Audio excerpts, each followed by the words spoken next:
성노예제 피해자이자 아픈 역사의 산 증인이신 위안부 할머니 8분이 아직 생존해 계신다는 역사적 사실을 국정감사 회의록에 남기고자 합니다. 위안부 할머님 8분의 건강을 기원하며 정부와 국회가 그분들의 명예회복과 진상규명에 함께 나서주실 것을 호소드리며 질의 시작하겠습니다. 최근 소녀상에 철거 마스크를 씌우고 비닐봉지로 가리는 등 테러 행위가 잇따라 발생했는데 여가부는 어떤 조치를 취하셨습니까?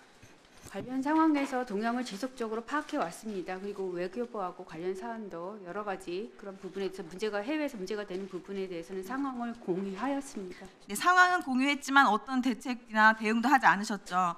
위안부 소녀상에 대한 테러는 반인권적이고 반역사적인 행위인데 소녀상에 대한 잇따른 테러에도 처벌 조항이나 관리 보존 조례가 미비해서 사실상 처벌이 어렵습니다.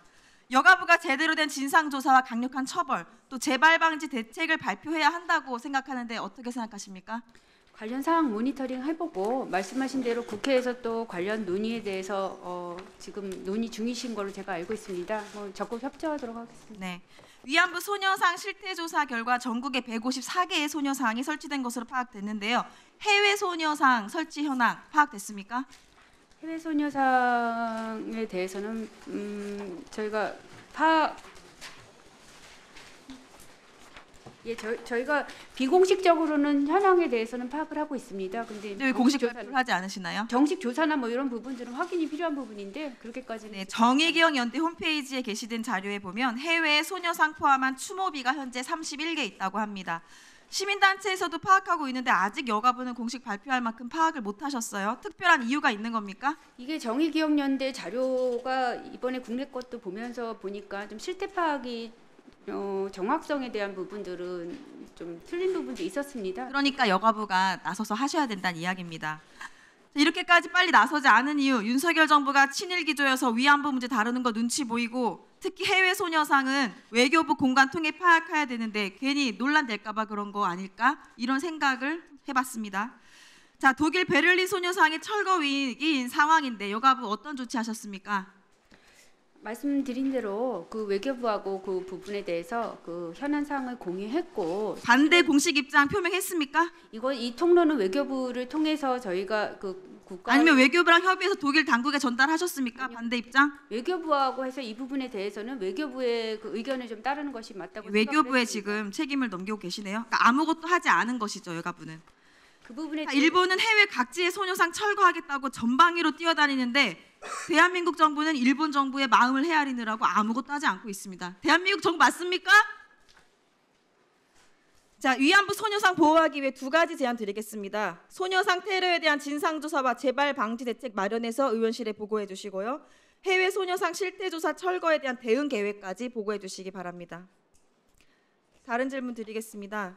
차관님, 한강 작가가 우리나라 첫 노벨문학상 수상자가 되었는데요. 한국인 여성 최초, 아시아 여성 최초 노벨문학상 수상자, 굉장한 쾌거라고 생각을 합니다. 그런데 경기도 내 학교에서 유해한 성교육 도서로 한강 작가님의 채식주의자 폐기하였습니다. 차관님, 혹시 한강 작가님 특히 채식주의자 책 읽어보셨습니까? 예, 읽어봤습니다. 어떻던가요? 유해 도서가 될 만하던가요? 여러 가지 인간 문제에 대한 성찰을 담고 있는 걸로 알고 있고요. 인데 이 말씀하신 데 대상이 청소년이다 보니까 성교육 프로그램에 이제 민감한 여러 부분을 생각해서 여기 다양한 의견이 제시되었던 걸로 그렇게 이해하고 있습니다. 그러니까 이해한다, 폐기되는 것도 이해한다 이 말씀이시네요. 이 아동 청소년 대상의 성교육 내용은 그 학생이나 학부모 등 교육 수요자의 의견이 굉장히 중요한 부분이라고 알겠습니다. 판단합니다. 지금 경기도교육청이 일부 보수 기독교 단체 그리고 일부 보수 성향 의원들의 성교육 도서 폐기 요구 내용을 공문으로 내려보냈어요. 3차례나. 그래서 그렇게 해서 폐기된 열람이 제한된 도서에는요, 채식주의자뿐만 아니라 타임이나 더 타임즈가 추천한 또 스웨덴 최우수 청소년 도서상을 받은 성교육 도서도 있고요. 위안부 피해 할머니의 증언을 토대로 만든 이 꽃할머니란 책도 있습니다. 차관님, 이 책 읽어보셨나요? 그 책은 읽어보지 못했습니다. 네, 이 책은요, 스케치 더미를 작가가 12번이나 수정하면서 여러 차례 학부모와 학생, 교사와 여러 차례 모니터링하면서 만든 작품이고요. 한중일 공동 기획 작품입니다.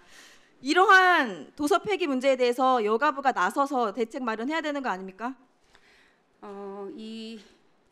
청소년 유해 도서는 일단 자체 심의를 하게 돼 있고요. 그 교육청에서 그다음에 교육청에만 책임을 밀어놓고 여가부에서는 그럼 아무것도 하지 않겠다는 건가요?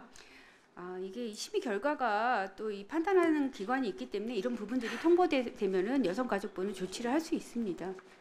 그럼 어떤 조치를 하셨어요 지금까지? 청소년 유해 매체물이 통보가 되면 저희는 그거를 고시할 수 있습니다. 그냥 결정된 대로 따르고 고시만 하신다는 거네요? 그렇지만 청소년 유해 부분은 답답합니다. 지금 일부 보수 기독교 단체들이 음란하다, 선정적이다 이런 이유로 성교육 도서 폐기를 계속 요구해오고 있는데요. 실질적으로 성교육 도서 간행물 윤리위원회 심의 요청한 결과 다 청소년 유해 간행물이 아닌 것으로 판단이 됐습니다. 그리고 일부 단체는요 유네스코에서 제작한 국제 성교육 가이드 활용 이것도 반대합니다. 여성가족부 차관님, 이런 일부 단체들의 성교육 도서 폐기 요구 적절하다고 보십니까? 청소년 보호 심의 기준에 해당된다면 그런 부분들은 유해물이라고 판단할 수 있습니다. 지금 심의 기준에 따르는 게 아니라 일부 기독교 단체, 보수 단체의 의견대로 하고 있다니까요. 그런 부분은 살펴봐야 된다고 생각합니다. 아직도 안 살펴보셨습니까? 지금 우리나라에는요 공식 성교육 가이드라인이나 성교육 표준안도 없습니다. 차관님, 아이들에게 성교육 필요하죠? 예, 그렇습니다. 그런데 국제 성교육 가이드 활용도 못하게 하는데 아무 말도 안 해. 정부에서는 성교육 표준안 만들지도 않아. 이런데 아이들이 성교육 제대로 받을 수 있겠어요? 지금 딥페이크 이런 디지털 성범죄 만연한 문제도 성교육, 성인권교육 이게 제대로 안 됐기 때문입니다. 근데 여가부에서 올 성인권교육 예산 5억 5,600만 원 전액 삭감하셨습니다. 어떻게 생각하시나요? 반영해야 되지 않겠어요? 이 예산에, 이 성교육 예산? 이게 전액 삭감된 부분은 사업의 유사성이라는 측면에서 폐지가 됐는데 국회에서 증액 의견 내면 반영하실 생각 말씀하신 있습니까? 부분으로 이게 필요한 예산이라고 하면 재정당국하고 협의하겠습니다. 네, 그리고 국정감사 끝나는 대로 교육부와 협의해서 국제적 기준에 부합하는 대한민국 성교육 표준안 만들어 오시기 바랍니다. 예, 교육부하고 협의하도록 하겠습니다. 네, 수고하셨습니다.